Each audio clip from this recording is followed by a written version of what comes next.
Minsan, hindi lang galit ang namumuhay sa puso ng iniwan. Minsan, may mga tanong na hindi mo alam kung gusto mong masagot dahil ang bawat sagot may kaakibat na sakit. Ito ang kwento ng isang anak na lumaking walang ama at isang kahon na naglalaman ng katotohanan kay tagal niyang hinintay, ngunit kay hirap tanggapin. Sa bawat sulat, alaala at patak ng luha, malalaman mong hindi lahat ng iniwan ay walang dahilan at hindi lahat ng nawala ay naglaho lang.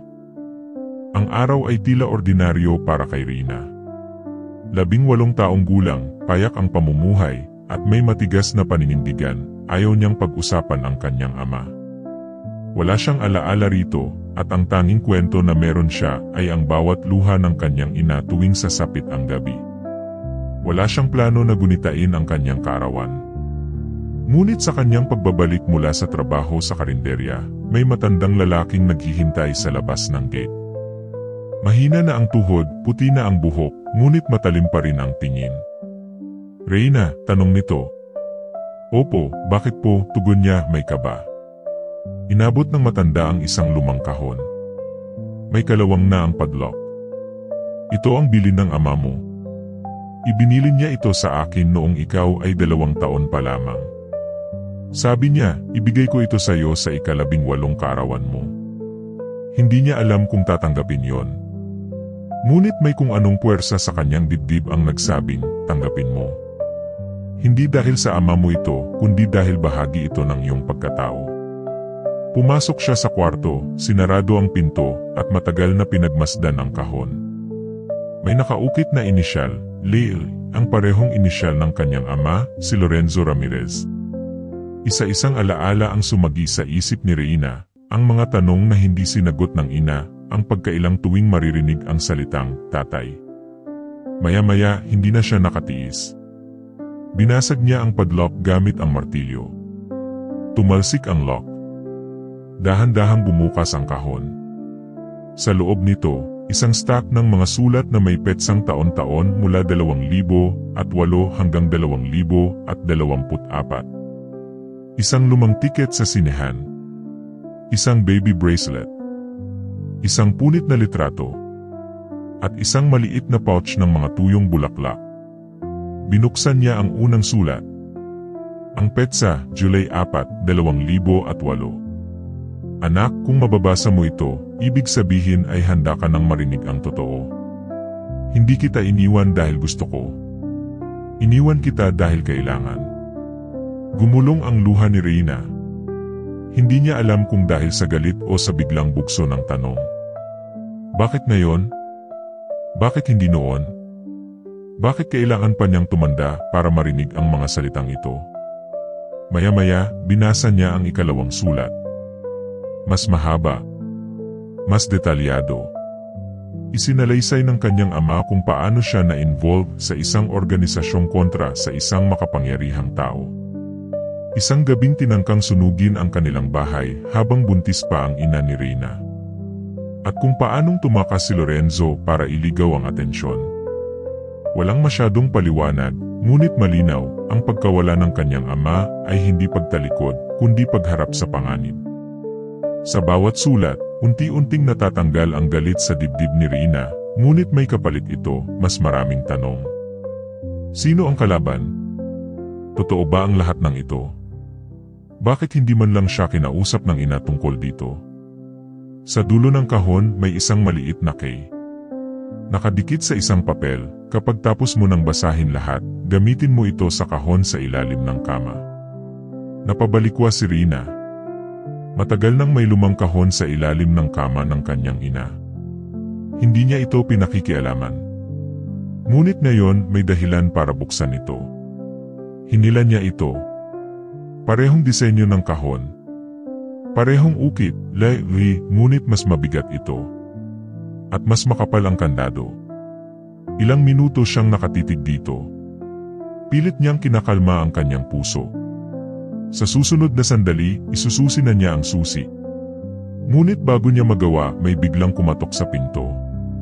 Reyna, boses ng tiyahin niya, may naghahanap sa iyo. Isang babae. Sabi niya, kapatid mo raw siya. Natigilan siya. Hindi nakagalaw si Reyna. mga salitang binitawan ng tiyahin niya ay parang malalakas na kulog sa loob ng kanyang dibdib. Kapatid, paanas niyang sambit. Hindi siya makagalaw. Hindi siya makapaniwala. Mabilis ang tibok ng kanyang puso habang binubuksan ang pinto. Sa labas, isang dalagang kasing edad niya, maputla, payat at may hawak na envelope.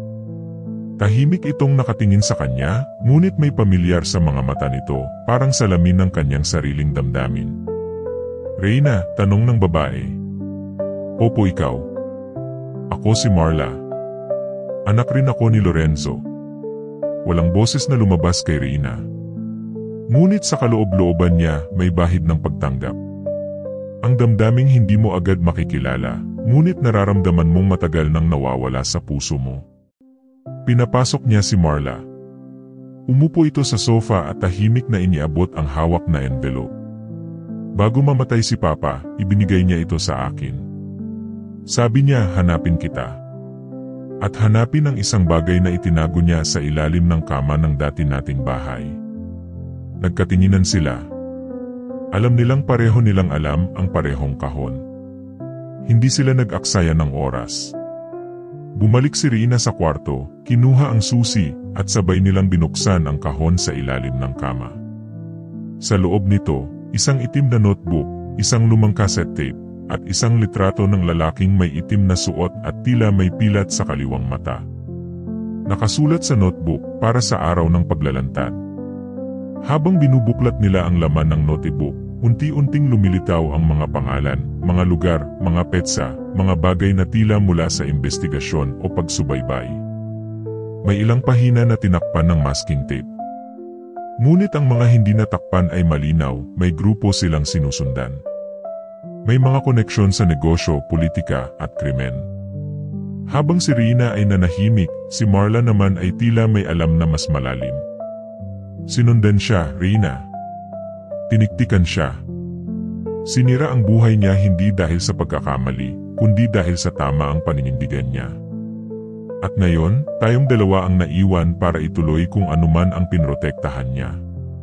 Sa sandaling iyon, napagtanto ni Reyna, ang lihim ng kanyang ama ay hindi lang kwento ng nakaraan. Isa itong babala. Isang panata. Ngunit sa gitna ng pagtuklas, napansin ni Reyna na may pulang tinta sa likod ng notebook, tila pangalan, ngunit mukhang sinadyang burahin. Kinuha niya ang cellphone niya, binilawan ang pahina gamit ang flashlight. Unti-unting lumitaw ang mga titik, nasa paligid niyo lang siya. "Mag-ingat kayo." Tahimik ang buong kwarto habang hawak ni Reyna ang lumang litrato. Si Marla naman ay tahimik na nakaupo sa gilid, tila nag-aantay ng unang salita. Sira ang kalahati ng mukha ng lalaki sa larawan, ngunit malinaw ang pilat sa kaliwang mata, pareho ng nabanggit sa notebook ni Lorenzo. "Alam ko na kung sino yan," bulong ni Marla. "Si Salvador. Siya ang dahilan kung bakit lumayo si Papa." Hindi makapaniwala si Reyna. "Salvador? Sino siya sa buhay natin?" "Dating kasamahan ni Papa. Pero nang sumubok si Papa na lumabas sa grupo at iwan ang madilim na buhay, siya ang una't huling humabol." Ayon kay Mama, si Salvador ang taong palaging nasa mga likod ng trahedya. Hindi siya ordinaryo. May koneksyon siya sa kung sino-sino. Bumigat ang hangin sa pagitan nilang dalawa. Sa paningin ni Reyna, hindi na ito simpleng kwento ng pagkawala. Isa na itong kwento ng pagtakas, ng pagtatago. Habang pinagmamasdan nila ang litrato, biglang napansin ni Reyna na may nakausling bahagi sa gilid nito. Parang punit na papel na idinikit sa likod. Dahan-dahan niya itong tinanggal. Lumabas ang isang maliit na papel. Nakasulat doon ang isang address, Yiriwe, San Rafael, Nueva Ecija. At sa ibaba, isang linya lang, "Kung gusto mong malaman ang totoo, hanapin mo ang lalaking may pilat." Hindi na nagtanong si Reyna. Kinabukasan, nag-impake siya. Hindi niya alam kung anong sasalubong sa kanya sa Nueva Ecija, pero alam niyang hindi siya mapapalagay hanggat hindi niya nahahanap si Salvador. Sa pagdating niya sa baryo, agad siyang sinalubong ng katahimikan. Hindi ito ordinaryong baryo. Kakaunti ang bahay at mas marami ang bakanteng lot. May isang lumang karinderya sa kanto at isang matandang lalaki ang nakaupo roon, may takip ang kaliwang mata. Lumapit siya. "Manong, kilala niyo po ba si Salvador?" Dahan-dahang bumaba ang tingin ng matanda. "Bakit mo siya hinahanap?" "Dahil may iniwan siyang sugat sa buhay ng ama ko. At sa buhay ko." Hindi sumagot ang lalaki. Ngunit bago siya tuluyang tumalikod, inabot nito ang isang maliit na sobre. "Kung totoo ang hanap mo, buksan mo to bago ka umalis ng baryo."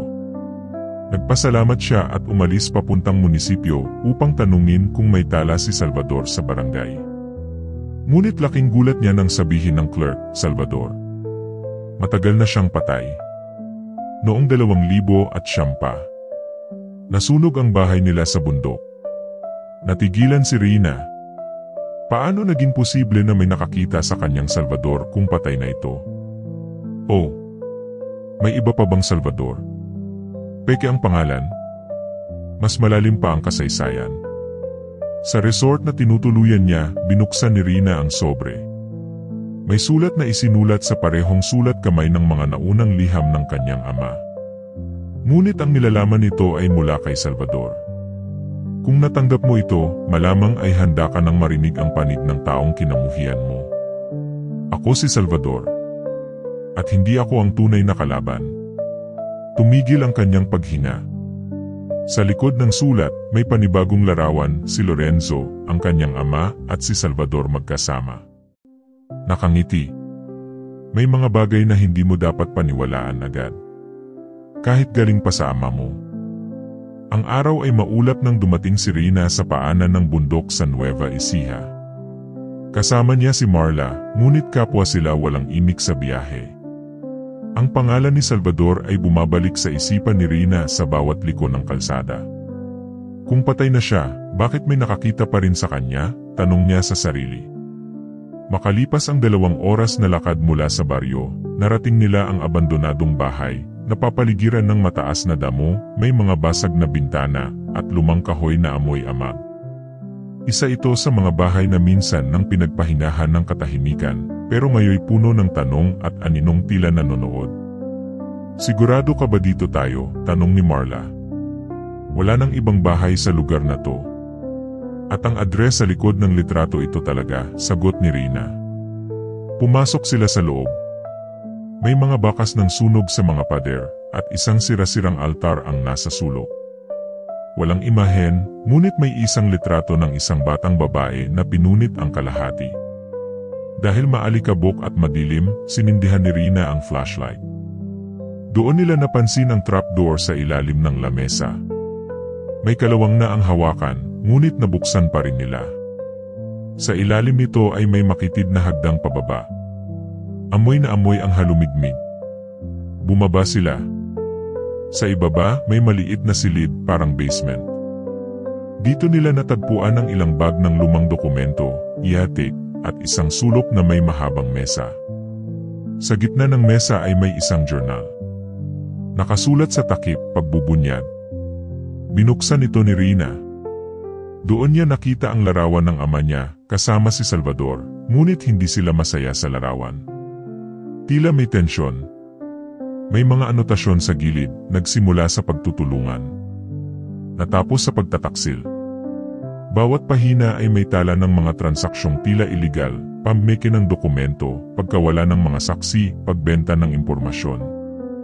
Lahat ay may kopya ng pirma ni Salvador. Ngunit may isang pahina na hindi niya inaasahan, pirma ng kanyang ama. Hindi lang pala kasali si Papa, bulong ni Marla. Isa rin siya sa mga lumagda sa ilang kasunduan. Biglang nabalot ng kaba si Rina. Ibig sabihin kasabot siya. Hindi makasagot si Marla. Ngunit bago pa man lumala ang tanong, may tunog mula sa taas ng bahay. Para itong yabag. Pareho silang napatigil. May tao, bulong ni Rina. Pinatay nila ang flashlight at dahan-dahang umakyat. Sa paglabas nila ng trapdoor, wala ng tao. Ngunit bukas ang pintuan ng bahay. At sa sahig, may iniwang papel na may 3 salita lang. Huwag kayong sumali. hindi nila alam kung sinadyang makita nila ito o binalaan lang sila. Ngunit malinaw sa dalawa, may nakakaalam na binubuksan nila ang lumang lihim. Pag-uwi nila sa tinutuluyan, napagdesisyonan nilang suriin ang IAS tape. Sa lumang video player sa barangay hall, pinanood nila ito. Sa tape, isang secret meeting. Nakatakip ang mukha ng karamihan, ngunit si Salvador at Lorenzo ay kitang-kita. Nakaupo sila sa mesa kasama ang ibang lalaki. May nag-aabot ng sobre. May kasunod na pagtatalo. Isang lalaki ang biglang tumayo at lumapit sa kamera sa kabinato ito. Biglang naputol ang video. Tahimik si Rina. Sa unang pagkakataon, hindi na siya sigurado kung sino ang tama at sino ang tunay na dapat pagkatiwalaan. At sa ilalim ng mesa ng barangay hall may naiwang folder. At sa harap nito, nakasulat ang kanyang pangalan. Rina Ramirez, Classified. Makalipas ang ilang araw mula sa pagkakatuklas ng classified folder sa barangay hall, hindi pa rin matahimik si Rina. Ang pangalang nakasulat sa folder ay parang nakaukit na ngayon sa kanyang isipan. Bakit may file ang barangay tungkol sa akin?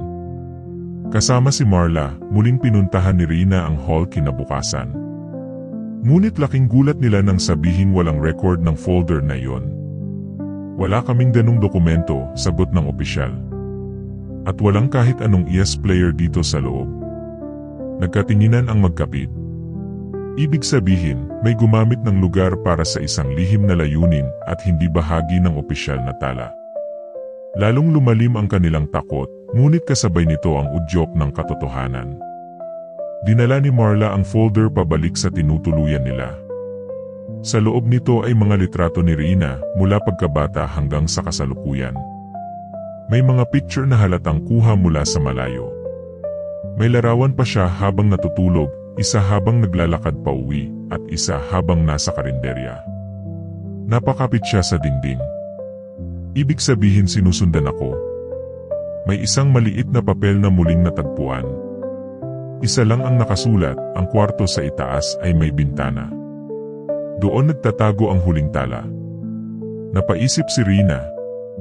Ang tinutuluyan nilang inn ay may 3 palapag. At ang ikatlong palapag ay luma na at matagal nang sinabing bawal puntahan. Ayon sa caretaker, sira raw ang sahig doon.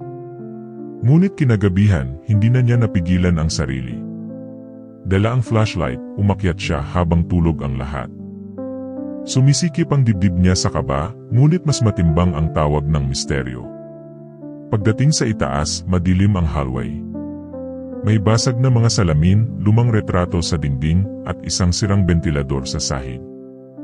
Ngunit sa dulo ng pasilyo, may isang kwarto na may lumang brass knob. Binuksan niya ito. Sa loob ay amoy alikabok, ngunit maliwanag ang silid dahil sa isang malaking bintana na nakaharap sa bukid. Sa ilalim ng sinag ng buwan, may maliit na mesa. Sa ibabaw nito ay isang lumang typewriter. At sa gilid ay isang envelope na may pangalan ni Rina. Binuksan niya ito. Sa loob ay isang sulat mula sa isang hindi pamilyar na pangalan, Elisa. Ngunit ang tono ay personal, tila kilala siya mula pagkabata. Rina, kung binabasa mo ito, nangangahulugan na hindi ka naligtas. Maraming taon ko nang sinusubaybayan ang kwento ng iyong ama. Hindi mo ako kilala, ngunit ako ang isa sa mga taong tumulong sa kanya para maitago ka. Ngunit may isa pang anak si Salvador, at siya ang dahilan kung bakit hindi natapos ang digmaan noon. Napalunok si Rina. May kapatid si Salvador. At ito ang pumalit sa kanyang ama bilang target ng organisasyon. Sa ilalim ng sulat ay may lumang papel na may drawing ng mapa, hindi ng lugar, kundi ng mga ugnayan. Sa gitna, Rina. Sa gilid, Salvador, Lorenzo, Elisa. At isang linya mula sa pangalan ng kapatid, nasa loob na siya. Biglang may kaluskos sa hallway. Tumayo si Rina at sinilip ang pinto. Isang aninong mabilis na nawala sa dulo ng pasilyo. Agad siyang bumalik sa mesa, kinuha ang sulat at mapa, at lumabas ng kwarto. Ngunit pagbalik niya sa kanyang kwarto, may pagbabago. Ang cellphone niya nawawala. At sa kanyang unan may nakaipit na sulat. Wala ka ng ligtas na lugar. Buksan mo ang susunod na kahon. Magdamag na hindi nakatulog si Reyna. Hawak-hawak niya ang sulat na iniwan sa kanyang unan. Buksan mo ang susunod na kahon. Ngunit anong kahon pa ang tinutukoy? Ang kanyang buhay ay parang puzzle na tila walang dulo, puro pahiwatig, puro takot. Kinabukasan, nagpasya silang bumalik ni Marla sa lumang bahay sa bundok, kung saan una nilang nakita ang journal. Sa muling pagbabalik doon, tila mas tahimik ang paligid, parang may inaasahang mangyayari. Pagpasok nila sa bahay, pinuntahan nila ang basement. Lahat ay gaya ng dati, maliban sa isang bagong bagay sa sahig, isang kahon, kulay abo, maliit lang, at may lamang padlock. Nakadikit dito ang isang papel, para kay Reyna lamang. Buksan kung handa ka ng matuklasan ang kabuuan. Napalunok siya. Ito na siguro yon. Wala silang susi, ngunit si Marla ay tila handa. Inilabas niya ang maliit na kit para sa pagputol ng lock, bahagi ng kanyang training bilang journalism intern sa ilalim ng isang dokumentarista. Ilang minuto lang, bumigay ang lock. Pagbukas ng kahon, tumambad ang isang set ng mga cassette tapes, 6 na piraso, bawat isa may label, Salvador Confession. May kasama ring portable cassette player at isang sulat mula kay Lorenzo.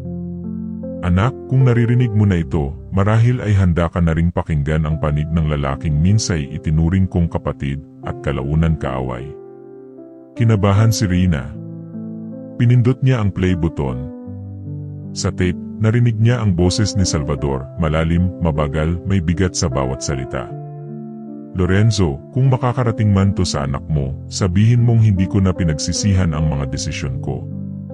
Ngunit kailangan niyang malaman ang katotohanan tungkol sa Project Lee. Tumigil ang tape. Napatigil din si Reyna. Ano ang Project Lee? Muling pinatugtog ni Marla ang kasunod na bahagi. Project Lee ay hindi lang isang operasyon. Isa itong eksperimento. Sa loob ng organisasyon, pinili ang mga pamilyang may kakayahang dalhin ang bagong pag-asa. Ang mga anak ay isinailalim sa obserbasyon. Isa ka sa mga piniling bata, Reyna. Hindi lang dahil anak ka ni Lorenzo, kundi dahil isa ka sa mga nabuhay. Napasinghap si Reyna. Parang pinagsakluban siya ng langit at lupa. Ibig mong sabihin bahagi ako ng eksperimento. Hindi, sabi ni Marla, ginamit ka. At ngayon, unti-unti mong binubuo ang layunin nila. Pero mas may kakayahan ka kaysa sa akala nila. Sa ilalim ng mga tape, may papel na kulay pula. Sa loob nito, mapa ng isang compound sa isang lugar na tinatawag na Val Hermosa. Isang piraso ng sulat ang nakadikit sa mapa. Ang huling kasagutan ay nasa Val Hermosa. Ngunit mag-ingat. Hindi lahat ng buhay ay kayang dalhin ang bigat ng katotohanan. Bago isara ang kahon, may isa pang item na nakatago sa ilalim, isang medical record. Pangalan, Reyna Ramirez. Diagnosis, subject negatibo 21, immune to alteration. Hindi alam ni Reyna kung ano ang mas nakakatakot, ang katotohanang siya ay bahagi ng isang eksperimento, o ang posibilidad na hindi pa siya nakakakita ng kabuuan ng totoo. Ngunit isa lang ang alam niya, kailangang makarating sa Val Hermosa. At kailangang malaman kung sino ang tunay na kaaway. Pupunta tayo roon, sabi niya kay Marla. Kahit anong mangyari. Isang linggo matapos matanggap ang mapa, handa na si Reyna at Marla na tahakin ang daan patungong Val Hermosa. Ayon sa lumang mapa, isa itong lumang compound sa lalawigan ng Tarlac, dating pag-aari ng isang foundation na hindi na muling nabanggit sa anumang public record. Hindi ito matatagpuan sa mga digital na mapa ngayon. Naglakbay sila gamit ang lumang SG ng tiyahin ni Reyna. May baong pagkain, flashlight, power banks, at mga dokumentong nakuha nila sa nakaraang mga kahon. Tahimik ang biyahe, pareho silang nag-isip, nag-aabang ng kung anumang maaring sumulpot sa gitna ng kanilang landas. Pagdating nila sa dulo ng daan, nakita nila ang isang bakal na gate na tinakpan ng gumagapang na damo at baging. Walang bantay, walang signage. Binuksan nila ito at pumasok sa loob. Sa unang tingin, para lang itong abandonadong gusali. Ngunit sa loob-loob ni Reyna, may laman ito na hindi basta-basta. Habang naglalakad sila, napansin nilang may mga CCTV camera, luma, ngunit posibleng gumagana. Bakit may surveillance kung abandonado? Tanong ni Marla. Dahil hindi talaga ito iniwan, sagot ni Reyna. Sa ikatlong gusali ng compound, may lumang opisina na may salamin sa dingding. Sa loob ay may mga filing cabinet, whiteboard na puno ng lumang notes, at mga sulat kamay na diagram. Sa gilid ay may whiteboard marker na may nakasulat, Y-21 katumbas equals deviation.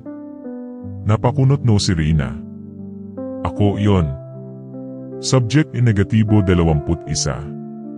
Bigla nilang narinig ang isang boses mula sa itaas. Anong ginagawa niyo rito? Isang matandang babae ang lumabas mula sa hagdan. Suot nito ang lumang uniform ng medical staff. Nakaid pa, ngunit kupas na. Ako si Dra. Isabel Cruz. Kayo ba ang mga anak ni Lorenzo? Nagkatinginan si Reyna at Marla. Opo, sagot ni Reyna. Kilala niyo siya? Hindi lang kilala. Isa ako sa mga doktor na nagbantay sa kanya noong bahagi pa siya ng proyekto. Dinala sila ni Dra. Cruz sa isang lihim na silid sa likod ng opisina. Doon, ipinakita niya ang isang recording mula sa lumang sistema ng compound, isang video na hindi pa nila nakita. Sa video, si Lorenzo, hawak ang isang batang babae, si Reyna. Hindi ako papayag na gamitin siya. Hindi siya eksperimento. Anak ko siya, sigaw niya. Ngunit tinutukan siya ng mga gwardiya. Hindi siya katulad ng iba. Nakita ko ang resulta. Immune siya sa alteration. Kung mailalabas natin siya, maaari pa tayong makaligtas, sabi ng isang lalaking boses mula sa likod ng kamera. Itinigil ni Dra. Cruz ang video.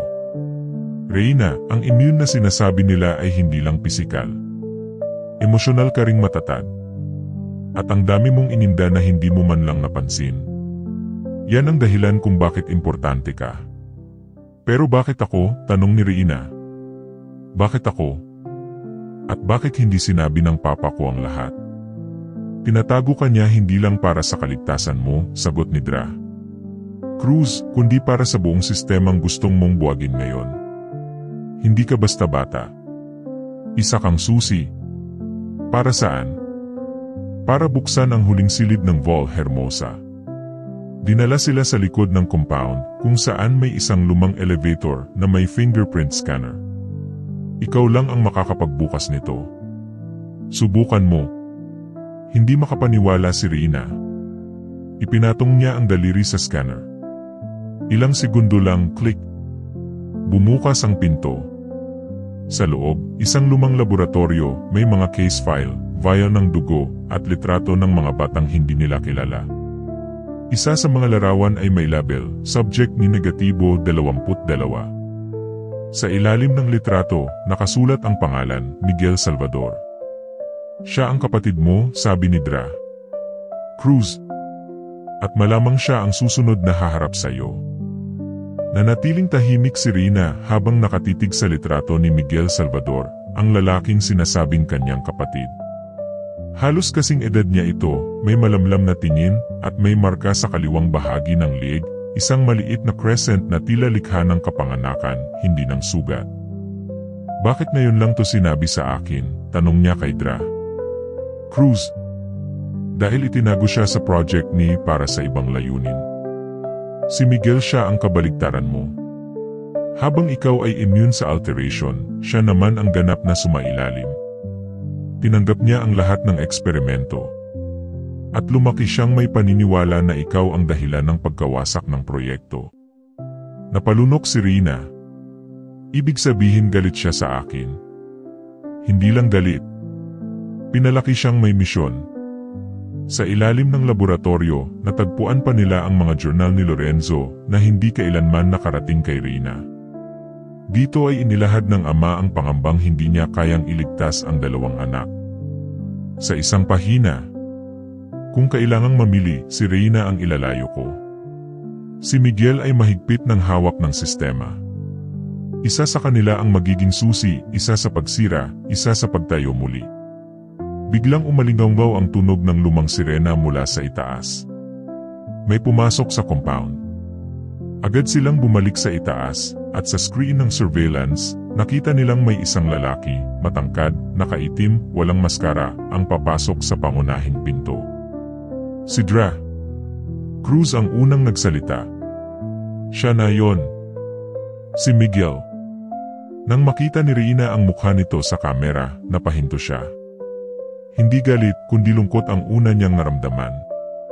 Para bang kahit hindi niya ito kilala, may bahagi ng puso niya ang agad kumilala. Anong gagawin natin? Tanong ni Marla. Harapin natin siya, sagot ni Reina. Pagbukas ng pinto sa pasilyo, tumambad ang lalaking tahimik lang na nakatayo. Magkaharap ang magkapatid sa unang pagkakataon. Wala munang salita, tanging tinginan. Si Miguel ang unang nagsalita. Ikaw si Reina. Tumango siya. At ikaw si Miguel. Ikaw ang dahilan kung bakit ako iniwan, sabi nito. Bakit ikaw ang pinili? Hindi ko alam, sagot niya. Pero hindi ako narito para makipag-away. Tahimik si Miguel. Ngunit sa kanyang mga mata, tila may digma ang pinipigilang sumiklab. Pinaniwala nila akong ako ang susi sa pagbabago. Pero habang lumalaki ako, unti-unti kong nakikita parang ginagamit lang nila ako. Ganon din ang pakiramdam ko, sagot ni Reina. Kaya't narito ako. Para hanapin ang totoo. Muli silang nagkatitigan. Sa sandaling iyon, tila bumalik sa alaala ni Miguel ang isang larawang hindi pa niya alam kung totoo, ang imahe ng batang babaeng niyakap siya minsan, sa isang lumang silid na may amoy antiseptic. Baka panaginip lang o baka alaala. May susunod sa akin, babala ni Miguel. Hindi lang ako ang nilikha nila. Marami kami. Pero hindi lahat ay nagising tulad ko. Bumalik si Dra. Cruz sa tabi nila.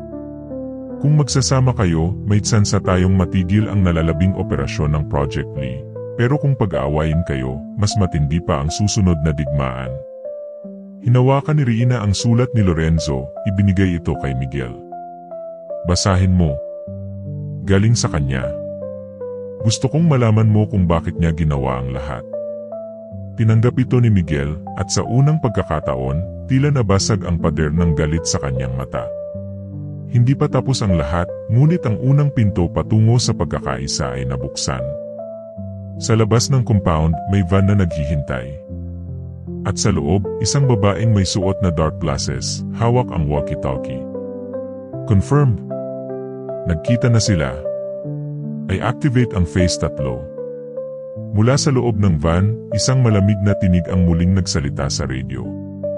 Simulan ang pagkilos. Huwag hayaan makalabas ang magkapatid sa compound.